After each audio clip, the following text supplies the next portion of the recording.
6 meses después, divorciarme de mi marido fue un gran error. Este es largo, pero vale la pena que todos lo lean. Si pudiera darle un consejo a cualquiera sobre el divorcio, sería que no lo hagan en circunstancias normales. Si tu cónyuge te está golpeando, amenazando a ti o a tus hijos, entonces, por supuesto, sal de ahí rápidamente. En mi caso, no hubo abuso. Estuvimos juntos durante 8 años, en su mayoría buenos, y tenemos 4 hijos. Alrededor del 5.º año, obtuve un ascenso en el trabajo y me metí en la cabeza que mi exmarido me estaba frenando, o al menos impidiéndome lograr más éxito y una vida mejor. Nunca tuvimos mucho dinero, pero con mi ascenso, ahora ganaba más que él. Comencé a trabajar más horas y, al mismo tiempo, le redujeron las horas a él, por lo que estaba más en casa. Empecé a resentirlo mucho porque estaba en casa y porque podía pasar tiempo con nuestros hijos. La mayoría de las noches, cuando llegaba a casa, ya se estaban preparando para irse a la cama o incluso ya estaban durmiendo.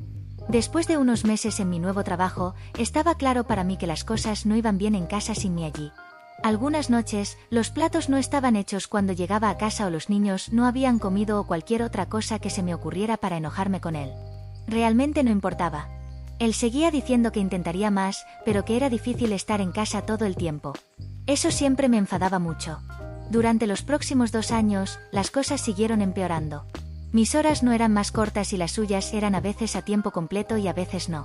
No había un momento conveniente para que él trabajara a tiempo completo debido a mis horarios, pero también necesitábamos el dinero. Siempre que me decía que podía conseguir horas extras, me quejaba y cuantas menos horas trabajaba, más me quejaba de que no estaba ganando suficiente dinero. Siempre que él mencionaba la contradicción, le decía que tenía que resolverlo. Sabía que le molestaba, así que comencé a decir eso mucho y por todo lo que podía. Realmente empecé a resentirlo y me alejé de él. Sabía que le estaba haciendo daño, pero no me importaba. Si no quería estar herido, al menos intentaría hacerme feliz. Utilicé esa misma excusa para justificar cuando empecé a hablar con otro chico en el trabajo. Pensé que era solo un amigo, pero hablar en el trabajo se convirtió en mensajes en casa, y luego fotos y vídeos, y luego tratar de tener tiempo a solas con él. Sabía que estaba mal, pero me hacía sentir tan viva, y mi esposo no me hacía sentir así desde hacía años. Estaba cansada de ser infeliz y estaba haciendo esto por mí. Lo peor fue la noche que llegué a casa a una hora razonable y descubrí que él había limpiado toda la casa, cocinado toda la cena para la familia y elegido una película para que todos viéramos juntos. Esto me habría hecho suspirar de emoción un par de años antes, pero esa noche ni siquiera pude mirarlo y fingí estar enferma. Pasé el resto de la noche en la cama mientras él me esperaba, me cuidaba y hasta me preparaba diferentes alimentos y me los llevaba a la cama. Me hizo sentir terrible, y luego me enfadó que me hiciera sentir así y al final de la noche estaba enviando mensajes de texto al otro chico. Durante el próximo mes o 2 desde esa noche, no importaba lo que él hiciera. Estaba mal solo por respirar la mayoría de los días. Se ponía tan molesto por cómo lo estaba tratando y yo solo esperaba y lo provocaba hasta que perdía la paciencia, porque sabía que eventualmente sucedería. Después de la mayoría de las peleas, se disculpaba por lo que le dije que hizo mal, incluso si ni siquiera había hecho algo mal. Pero yo nunca lo hacía. Por lo general, encontraba una manera de hacerlo sentir aún peor. Sabía que yo tenía la razón porque él estaba equivocado y eso era lo único que me importaba.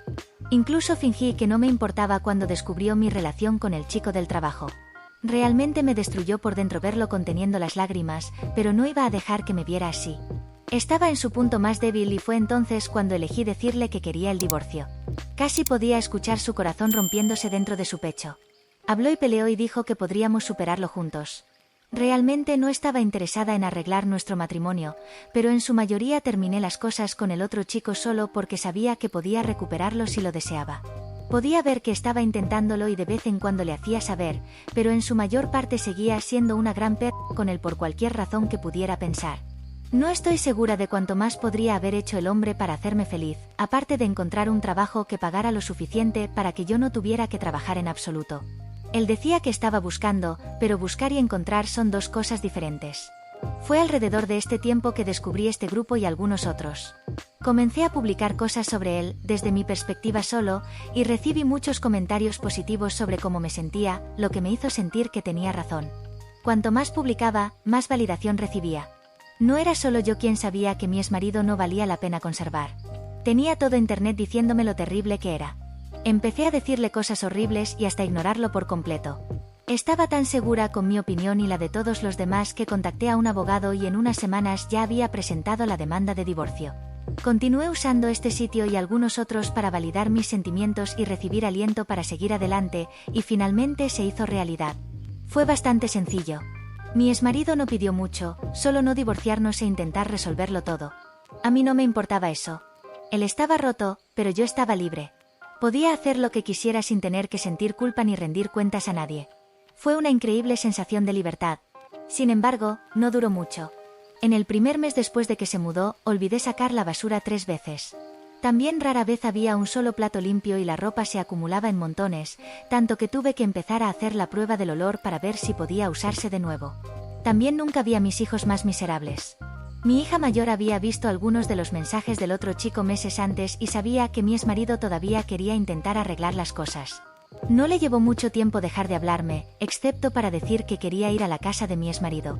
Los demás también me decían que querían vivir con él.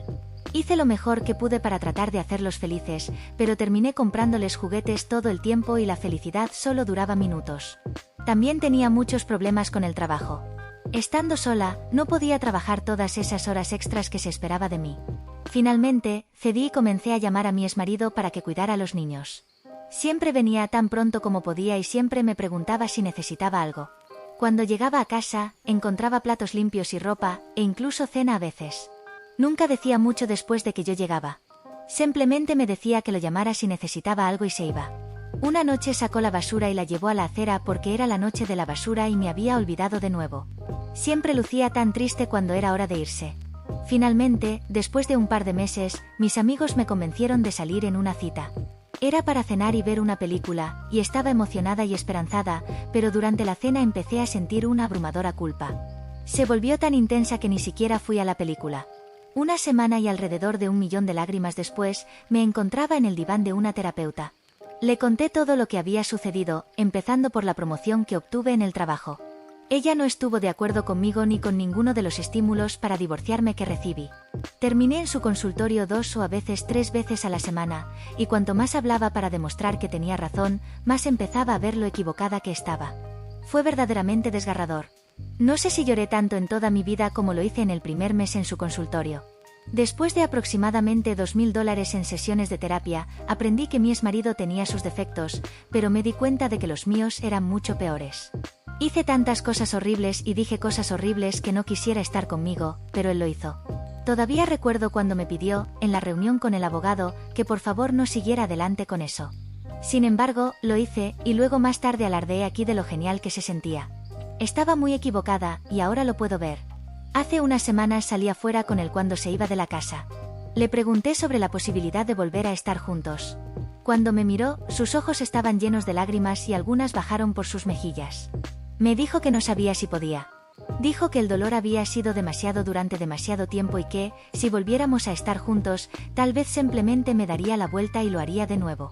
Dijo que siempre pensó que me daría cuenta de cuánto me amaba y dejaría de hacerlo, hasta que firmé los papeles de divorcio y solté un gran suspiro de alivio exagerado. Dijo que eso le dolió más que cualquier otra cosa y que no sabe si puede volver a confiar en mí. No lo culpo. Destrocé a un hombre que, mirando hacia atrás, fue un gran esposo. Privé a mis hijos de tener a un gran padre en casa con ellos y les quité a sus hijos.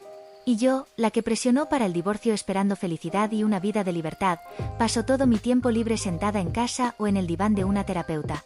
Por favor, no tomen solo el consejo de cualquier persona en este sitio o en cualquier otro sobre el divorcio. Si tu matrimonio va mal, mírate primero y ve si puedes hacer cambios. Este es un consejo para hombres y mujeres. Divorciarse no es divertido. Ser divorciado no es divertido. Y ver a tu esposo destrozado y a tus hijos nunca felices por tus acciones es la experiencia más dolorosa que puedo imaginar. Les deseo a todos lo mejor y espero que les den a sus matrimonios una segunda oportunidad.